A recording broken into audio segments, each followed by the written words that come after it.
The Racing Postcast in association with Paddy Power. They stream all UK and Irish racing live on your mobile, tablet or PC. Hello and welcome to this week's Racing Post Tipping Postcast. My name is Tom Kerr and regular listeners will know that I have not done this before. Just to warn you, last time I hosted anything it was a dinner party and 3 people ended up in A&E, so with expectations suitably lowered, let's introduce our first panel member, Paul Keeley. How you doing, Paul? Hello, mate. Yeah, not too bad. Fantastic. We've got Johnny Ward over the water in Ireland. How you doing, Johnny? Very well, Tom. Tremendous. And Brendan Duke at Paddy Power Towers. How's it going, Brendan? Good, thanks, Tom. You're very welcome. Fantastic. Well, coming up today, we've got Johnny Ward will be looking at his best bets for the final day of the Punchdown Festival. We'll be looking ahead, of course, to Sunday's Kipco 1000 Guineas and be hearing from 4-time Guineas winning trainer Cricket Head Marek. But first up, we're going to turn, of course, to the first classic of the season. It's the Colts. It's the Kipco 2000 Guineas tomorrow, 3:45. First of all, shall we go over to you, Brendan? Could you give us a quick rundown of the betting, please? Sure, it's 8-11 Air Force Blue, 13-2 Stormy Antarctic, 10-1 Galileo Gold, 11-1 Massat, 12-1 Marcel, 14-1 Buratino, and 20s Bar. Fantastic. As we heard there, we got our odds-on favourite Airflu. We've got a mixed record in the 2000 Guineas over recent years. Will this one be a winner or not? Early in the week, we spoke to Coolmore's UK representative Kevin Buckley. Here's what he had to say. He's going in with a time form of 128p, which is way ahead of anything else. I think we've been 121p prior to that. So it's, but that is reflective, obviously, on what he's done and what he was expected to do, and the high esteem which Aidan's made no secret of in regard that he holds in it. His ideal ground is good or better. Well, as we heard there, some concern about ground conditions. One of my colleagues spoke to the clerk of the course at Newmarket this morning, and he said it basically, paraphrasing, it pissed it down last night. So the ground has softened up a bit. I'm not sure how soft it will be tomorrow. Paul, what do you reckon with the ground, and would you be deeply concerned if it's a little bit on the easy side for Air Force Blue? I mean, you'd be concerned if it was very soft, but I doubt very much it's going to be. They're not forecast anymore. It's going to be windy. Newmarket, it's really exposed. It's going to, it's probably going to dry up. It'll be just on the easy side of the good. If he gets beat and the ground is the excuse, it would be a lame excuse. Yeah. That's the way I see it. The only, there seems to be some sort of worry, some talk recently that, he might not be a miler and they might want to drop back to 6 furlongs. But I think overall, if you watched the way he won the Dewhurst, you wouldn't think for a minute that he wouldn't get a mile. He is head and shoulders the best horse, and it'll just be a disappointment for all concerned, I think, if he doesn't win. Yeah, well, I mean, not least for Aidan O'Brien. Let's remember what he said about this horse. He said it's the best 2-year-old we've ever had. Johnny, you've got the ear to the ground over there at Ballydoyle. What are they saying? What's the vibes from the camp? They can't see it being beaten, really simple as that. He said last year, kind of off the record, he was talking about the horse in terms that even by his standards were fairly exalted, just absolutely loves him. And as Brendan alluded to before we came on, pedigree and physique wise, this horse should be only coming into his own. I actually spoke to another trainer who'll be into his pedigrees this year, and he said to me a lot of these war fronts don't seem to train on. Whatever about the rights or wrongs of that, I think Air Force Blue is not going to have any problem in that regard, and all the reports are that it's been pretty much perfect for him so far this year. And the worries about the ground, if you have a horse by Warfront, and the ground is soft, it's nearly always a concern. But I was at the Curragh when this horse beat Hurl the Dawn 3 lengths in the National Stakes last year on yielding, and he looked as good that day as he ever did to me. The ground, as Paul says, if it's an excuse, it's going to be a lame excuse. Yeah, I mean, Aidan said after that win that he hated the ground, but geez, you wouldn't have noticed it, would you? No, and I mean, Racing Post ratings would have that up with his performance in the Dewhurst. He just went through the gears that day, and he was beaten obviously by Buratino in the Coventry, but at that stage he'd run on the 24th of May, and that was the 16th of June, so he was really, he'd won his maiden workman-like, but these horses can improve exponentially, and his performance in the Coventry, given his inexperience, was probably a very high-class performance, and it's going to be exciting. I think he is one of those horses that is going to get the pulses racing.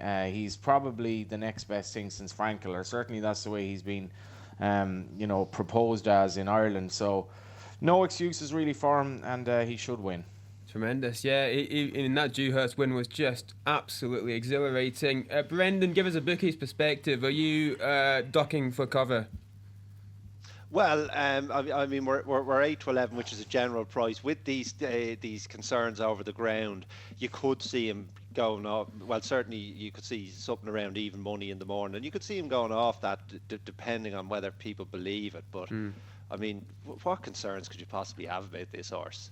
I never saw him. The first time I saw him was before that Phoenix Stakes, and I couldn't believe it. The horse must be close to 17 hands high. You drive a bus under him. How this horse was ever conceived of as a Royal Ascot 2-year-old? Only Aidan, a great man, could have conceived this. This horse, but I mean, Johnny was talking to that guy about the Warfronts. As far as I'm concerned, the Warfronts only get better with age because they're big, scopy horses. He hits the ground quite hard. I'd nearly prefer a slight bit of ease in the ground than rattling fast ground for him. And stamina, no issue. I'd say they've one eye in the Breeders' Cup Classic with this horse, which is a bit of a white whale race for Aidan. And this, I mean, he's the highest rated 2-year-old since Frankel, and it'll be a surprise to me if he isn't the highest rated 3-year-old since Frankel by the end of this season. Well, it sounds exciting. Well, the panel have little doubt about Air Force Blue's chances of winning the Guineas, but let's not forget there's plenty of runners in here which make interest. One of them, Massat, was 3 1/4 lengths behind Air Force Blue in the Dewhurst. But Paul Hannigan is hopeful of turning the form around. We spoke to him earlier this week. He was, very green that day, but he's come on. We couldn't be more happy with him. Excellent. Well, there we go. Paul Hannigan fancies his chances.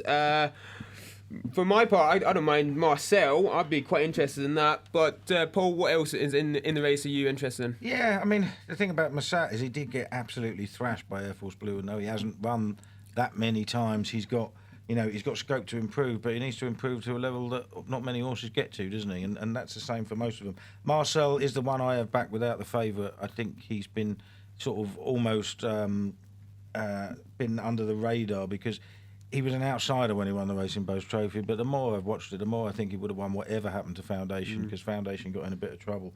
And I thought he won quite easily. And, Peter Chapel-Hine won the Racing Post Trophy with Authorised. He was a 25 to 1 shot and came out and won the Derby with that the following season. They're quite bullish about the horse's chances. Pat Smullen rode him the other day and said the same. I think he might be the one to chase the favourite home, but I really can't see the favourite getting beat. Can I just point out here, for those who don't know, Paul Keeley is on the betting run of his life. Can you just tell us again what you've done recently? I said earlier, for the first time in my life, having spent 30 years punting, I backed 6 winners on a card at Ayr at the Scottish National Meeting, and I did it again at Sandown on Saturday. Just gone first 6 winners. Last race, I backed a 20 to 1 shot that went off favourite and it got beat, and I left the course in a mood. Jeez, yeah. Every sunshine's got a cloud there, doesn't it? That's absolutely unbelievable, though. Absolutely unbelievable. So, this is the man to listen to, unless it's all going to come crashing down. Yeah, now, well, that's course, the point. It normally does. In fact, this week, apart from the occasional winner, it has. So, that's the way punting goes. Yeah, of course. Johnny, what do you fancy? Anything apart from the favourite in the Guineas? Well, talking to Aidan the last month or so, it was a plan to have one runner in the race. So the fact that Air Vice Marshal runs it, to me, is quite interesting. This is not a bad horse at all. I was quite taken with him as a 2-year-old. He was beaten a length by Birchwood at Newmarket in the Superlative Stakes. That was in July last year, but I actually backed him that day. I thought he was going to win for most of the race, and he looked a bit green in the closing stages. He hasn't been seen since, but he's 40 to 1, so he's another Warfront, obviously, that's quite lightly raced. He's plenty of class about him. I personally don't think the English 2-year-olds are all that good this year, and the fact that they're running him, there's obviously a chance he could be compromised as a pacemaker, but if he does, that wouldn't necessarily mean that he's not going to run a big race anyway. He's a horse with a good attitude, and he's probably, to me, he's more appealing nearly to back him each way than taking Air Force Blue's price. So I have to say, if on Saturday morning there's any sort of 4 to 5, it's going to be absolutely wiped. I think he could go off 1 to 2, 8 to 15 anyway. Excellent, thanks very much. Well, we've got one, we were talking about the weather earlier, one man who is hoping for rain, Hugo Palmer, trainer of Galileo Gold. He's shortened up as the weather forecast has got worse this week. We spoke to Hugo Palmer, here's what he had to say. To win the Guineas, Air Force Blue is rated 124. So if he runs that, the winner's going to have to run to 125. He might not run to that. He's, second favourite, Stormy Antarctic, rated 114. Air Force Blue on figures doesn't have to turn up and even produce what we've seen so far to win. Galileo Gold is rated 110. We have to go and improve a stone. If Frankie felt he hadn't, then we could try and box clever. We could go to the German guineas. We could do something. But I've been delighted with him. His rider's been delighted with him all winter, and our feeling is that he's improved a huge amount. Well, there we go. Panel, what do we think? Galileo Gold, has it got a chance? It's a nice horse. He was very compressive. He was very progressive. He was possibly slightly unlucky in the Lagardère at Longchamp last year, in what was a messy race for all concerned, really. Again, he's got a big chunk to make, and as bullish as Hugo Palmer is, there's no reason really why Air Force Blue hasn't improved as well. And if that's the case, then he is beyond a lot of them. Right. Well, it sounds like everyone's on Air Force Blue, but we'll just get the quick selections for the Guineas. Paul, first of all. Yeah, the Fab wins. Fab wins. Johnny. Yep. Brendan. Yeah. It's a clean sweep for Air Force Blue. Join us in a second. We're just going for a commercial break. Here's Paddy Power's latest horse racing offer. It's money back as a free bet if your horse finishes second to the SP Fav at one meeting every day this month. Paddy Power, you're welcome. Max free bet £25, 18 plus. Please gamble responsibly. Okay, welcome back, guys. Listen, we're going to go through the rest of the Newmarket card, see if we've got any smashes at a bit better price than that. Start off with the Suffolk Stakes at 2 o'clock. Paul, I think you've already fancied something with these tips signing off on the weekend, haven't you? Yeah, I put up, nice of you to tell me who's likely to be an outsider, I'd have thought. He won the race 2 years ago as a 5-year-old, and he's a lot higher in the race now. He has run a career best at the time every time he's reappeared. So I thought that was interesting on him. I'm a bit annoyed about the rain, I have to say, because he does want it. He does want it fairly fast, and he wants a strong run race. The two stout horses look pretty well handicapped to me.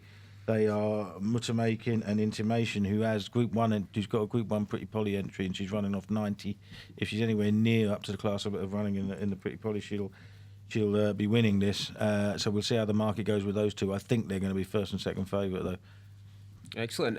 We've got the Palace House as well, and Brendan, we've got to come to you here because it's the Soul Power Paddy Power horse. What should we get on? Sevens? Yes, he is. What price is he? He is 6-1, second fab behind the Jungle Cat at 11-2. And what's the word? What's the word? Is Paddy telling you to lump on, get the pension fund on it? No, they were a bit disappointed with him in Dubai, which I think they were entitled to. But I suppose he's in his dotage, he's entitled to throw in the odd bad run, and it's just a complete bomb side of a race, this, isn't it? Yes, absolutely. Yeah, Johnny, anything you fancy in it? Yeah, if the ground were to improve a little bit, he's probably a big enough price, and it's a Group 3.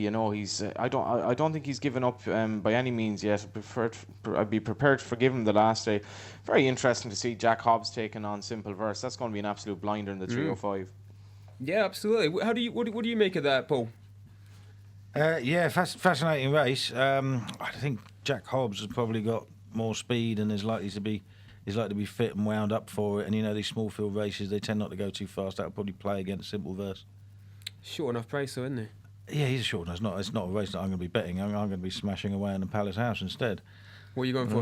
Well, I like Wadi, and I was quite interested to see that he's got a draw in stall 22. Because looking at the going stick readings, it was 7.3 on the far side, 7.8 in the centre, 7.7 on the stand side. So he's in the right place if they are accurate.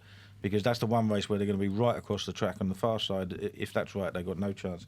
So, but he's 5 from 5 at 5 furlongs. I mean, four of those wins were at Sandown. He's got to prove he acts elsewhere. But he's been gelded. I think he's got an awful lot of speed, and for me, he's the one to beat. Superb. You said you're going to be smashing in there. Is this your big bet of the Saturday? No. I've got one at Goodwood later on, actually. Excellent. So we'll bring that up because it's a big price. But no, I'll back Wadi, and I'll have a couple of quid on Lancelot Delac because I think he just keeps on improving, and he's around about a 16-1 shot. Right, just before we move on to this big one at Goodwood, the Paul Keeley Special, lads, have we got any other tips for the rest at Newmarket? Anything else you're looking to see? Well, the Newmarket Stakes, as usual, chock full of unexposed horses. We priced it up yesterday and kind of had to make Simric Fav just because of what he's achieved. But it's one of these situations where you'd be disappointed if he won because you have the Sky Kingdom, the Abdon, the Taft Keefe. They're all entered in the Derby. All could be anything, and I was particularly taken with Sky Kingdom's debut last season, and he'd be the one for me. But I know Paul likes a horse that Ryan Moore rides in the race.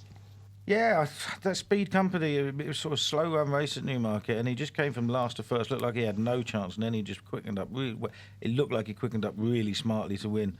And obviously Moore's on him again. I don't know whether he could have ridden any of the others, but I think he's got a real turn of foot, and at least we know he's in form. He's fit, he's well, and he's a decent horse, and he's going to be a reasonable price. But it is a very tough race. Excellent. We've kept us in suspense for long enough. Paul, do you want to tell us what is this big one? What is this one at Goodwood? The one at Goodwood, the 250. It is a 7 furlong handicap. Yeah, and on Channel 4. Yeah, it's a 7 furlong handicap on Channel 4. All right. Richard Hughes has his first runner as a trainer at Goodwood. He rode 52 winners at the track in his last 5 seasons there. He loves the place, as we well know. Right, the horse is called Russian Realm. He's a complete rag with Paddy Power as well. And he's been running on the all-weather, and he's been running okay, right? But he'd never run on the all-weather until he went to Hughes, and he reappears back on turf, £7 lower than his last run on turf. His best form is on good to soft ground. He's won at Goodwood. He's 1 from 1 at Goodwood. He beat some much higher rated horses than him when winning at Thirst last year. And for me, it just looks like an absolute plot. He's got a low draw. Richard Hughes would love to have winners at Goodwood without a shadow of a doubt. He loves the place, and he's 25 to 1 with Paddy Power. Superb. Get on, everyone. This is it, Paul Keeley special. Over you guys in Ireland, you had a look at the Goodwood races? Anything you fancy? Yeah, I've priced it up. I'm deeply concerned now about this. You've got to keep it at that price now. I've said it as well. Yeah, you know that, absolutely. don't you? You can't go running to the traders. I'm literally on the app right now backing it. Oh, no. Okay. Well, look, I must have priced 100 horse yesterday. If you get one wrong, I mean, that's a fair return. That's a fair return. I thought that race, actually, they'd be all over Lincoln. Very well back the last day. Yeah, but he's drawn in the car park again, isn't he? And it's not the place to be drawn really wide, is it? Is it that big of an issue on soft ground, though? It's not going to be that soft. It'll be good as soft. Okay, I mean, at the very worst, they might fan out a bit, but they're not going to come for the stands rail unless it chucks it down again. Right, Which well, it sounds like I've rigged this race completely. So let's pass over. All right, we'll move on to Punchestown. Last day of the Punchestown Festival. Obviously, Johnny, do you want to take us away here? What do you fancy? It looks a tricky card. I mean, we've got 2 Grade 1s, obviously, and then some handicaps which are puzzling me. Can you make any sense of them? Johnny has just left the room. He has gone to Paddy Power to back this hot pot of Keeley's as much as he can at 25 to 1. I actually have in my mind. I've lost all my train of thought here. I just think that it's a good thing, and I'm even looking at it here, and I'm kind of corroborating Keeley's belief.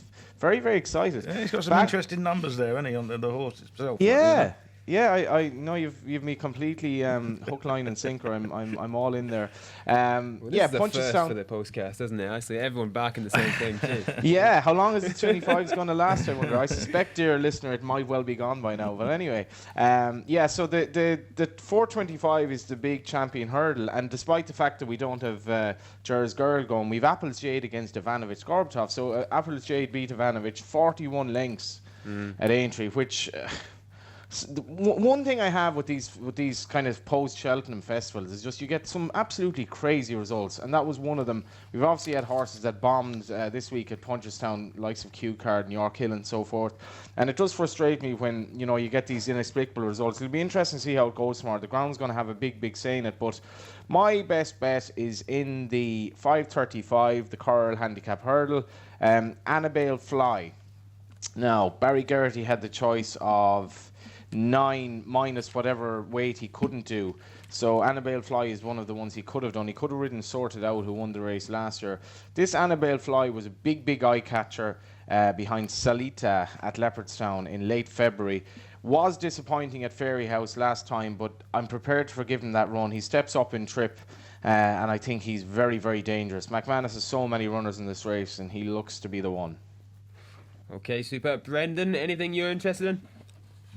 Not particularly. It's Guinea's Day, so I'm not that interested in National Hunt Racing. I'll give a mention to Imagine the Chat. He's running in the 3:10. He looked a fair tool when he won in Newbury earlier in the year.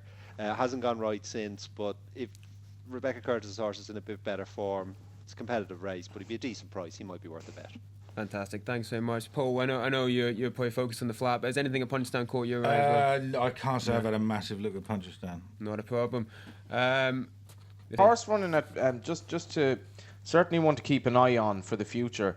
Lamini, I think her bubble burst a bit at Aintree. I don't think she'd any real excuses. They backed her as if defeat was very much not on their minds, and she came up against the gelding. She wasn't good enough.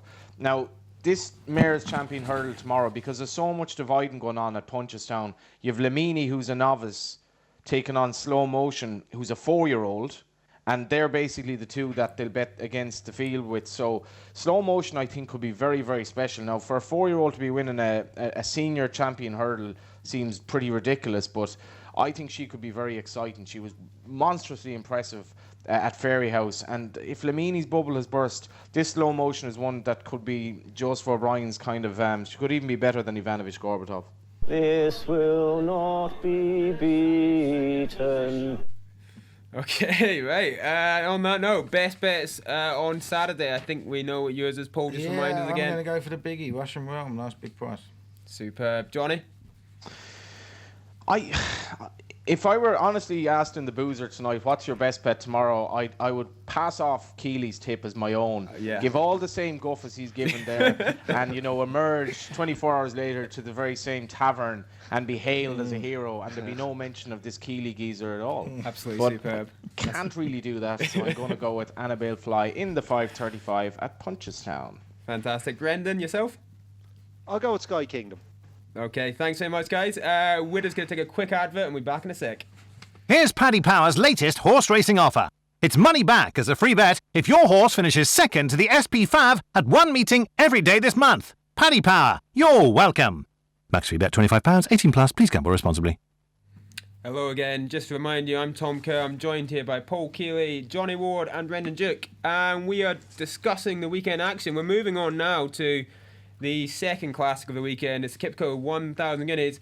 And guess what? It's a short price. Aidan O'Brien trained favourite. Fancy that. Brendan, take us through the betting, would you, quickly? Certainly. 11-8 Minding, 5-1 Lumiere, 11-2 Ballydoyle, 10-1 Nathra, 16-1 brings in Alice Springs, Illuminate, Jet Setting, Turret Rocks, and 25's Bar. Okay, Johnny, we'll come to you first. What do you reckon to Minding? Is the same degree of confidence around that horse as it is about Air Force Blue? There have been slight kind of whispers that there might have been a problem or two, which actually even I got from London this week from the office. They heard something that, Minding might have had a little problem, and Aidan O'Brien said, no, everything was fine. She wouldn't be considered the good thing, I believe, that they consider Air Force Blue to be, but she's obviously a bigger price. I just keep going back to last year when Minding, Ballydoyle and Alice Springs all clashed in the Moyglare, and they were astonished that Ballydoyle was beaten that day. They couldn't believe that Minding was good enough to beat her. Now, if you go back to that race, watch Alice Springs. She was given a really, really quiet ride, finished third. She comes into the race on the back of having a prep run, which I think will be no harm at all. While she was very disappointing in that prep run, a lot of these Ballydoyle non-2-year-olds this time of year, they're left short and the ground is atrocious. She was let come home in her own kind of way. Now, Ballydoyle being in this race, it's thrown a bit of a perler in the work. She wears a tongue tie as well. They were saying all along that she does need the ground on top. I think if there's a bit of ease in the ground, she's probably vulnerable. I'm going to go with Alice Springs at the price because she's going to have no issue with the ground. She's wintered well by all accounts. She's had that prep run, albeit disappointing. She was a very, very good 2-year-old, and she's a much bigger price. But it's an intriguing race. And I'm going to say the betting for it is going to be almost as captivating as the race itself with all these Ballydoyle horses in it. Yes, it's much more of an intriguing betting heat than the Colts Classic, isn't it, Paul? What's taking your eye? You could argue that it shouldn't be. On pure form, Minding is almost as far clear as Air Force Blue is.